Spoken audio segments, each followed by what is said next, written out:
Durante a Guerra Fria, os países latino-americanos foram pressionados a aliar-se aos Estados Unidos e à União Soviética, afetando assim a política interna dos países, surgindo regimes de governo populista e ditaduras militares.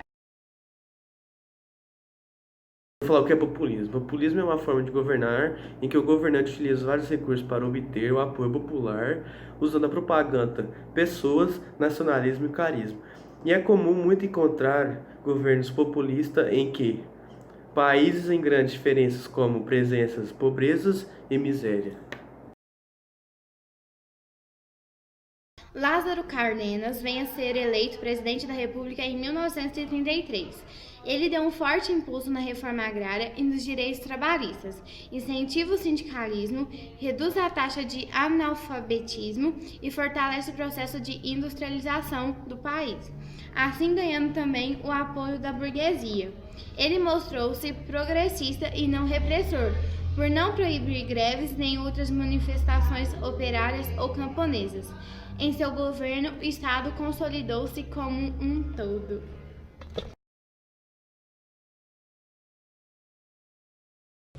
Porém, os governos populistas antecederam que ainda estavam por vir. As ditaduras militares, uma forma de governo autoritário, onde todos os poderes concentram-se na mão de um só governante. E ele utiliza a força, tirando a liberdade individual e de expressão. Perón foi reeleito presidente em 1951. Em 1952, Evita morre e Perón foi afastado do seu cargo por um golpe militar. No ano seguinte, ele foi eleito presidente novamente, com sua nova esposa Isabel Perón como vice-presidente. Sua terceira gestão foi curta. Ele faleceu e Isabel Perón assumiu a presidência, mas foi afastado pelos militares após uma grave crise econômica. Eles agora estavam no poder e colocaram em prática o processo de reorganização nacional, acabando com a corrupção e usando a força para reprimir a oposição. A ditadura só acabou em 1983.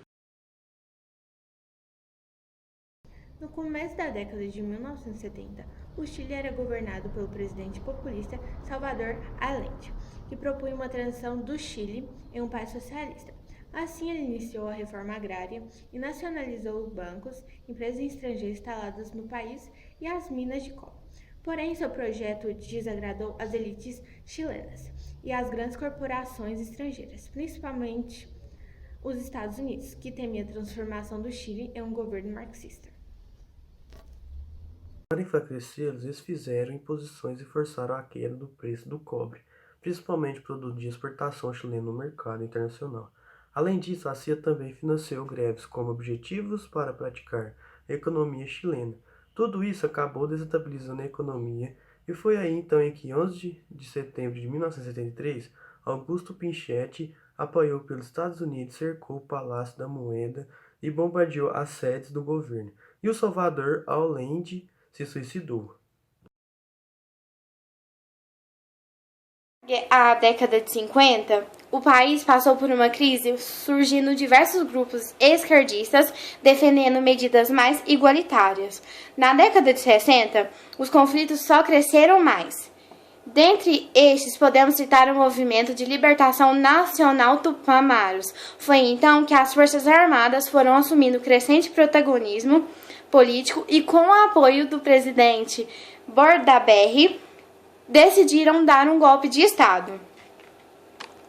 No dia 27 de junho de 1973, fechando o Senado e fechando também a Câmara dos Deputados e anunciando a criação de um Conselho de Estado para substituir o parlamento. A ditadura uruguaia se estendeu de 27 de junho de 1973 a 28 de fevereiro de 1985, marcada pela proibição dos partidos políticos, a ilegalidade dos sindicatos, a censura à imprensa e a perseguição, prisão, desaparecimento e assassinato de opositores. A ditadura de Alfredo se instaurou em 1954 após um golpe militar e fica no poder por 35 anos. Tinha o apoio dos Estados Unidos e desde suas origens é constituída com eleições fraudulentas. Com o exército no poder, longe de ter garantia e segurança para a população, além de ter simpatia com o nazismo de Hitler. Somente em 1989, um golpe militar tirou Alfredo do poder. Esse líder era Andrés Rodrigues. Antigamente, Cuba estava no poder de Fulgente Batista e sob forte influência dos Estados Unidos. Fidel Castro era o maior opositor do governo e planejava acabar com a corrupção e influência norte-americana na ilha. Em 1956, auxiliado por Ernesto Che Guevara e Camilo Cienfuegos, e liderando um grupo de guerrilheiros, Fidel voltou para Cuba após seu exílio e elaborou um projeto para uma revolução no país. Então, Fulgêncio abandonou seu cargo e Fidel instalou seu governo revolucionário, implantando a reforma agrária e a nacionalização de empresas estrangeiras. No dia seguinte, a CIA comandou uma invasão a Cuba, mas os cubanos resistiram e venceram os invasores. Em 1962, os Estados Unidos radicalizaram sua posição e impuseram um bloqueio econômico com a Cuba.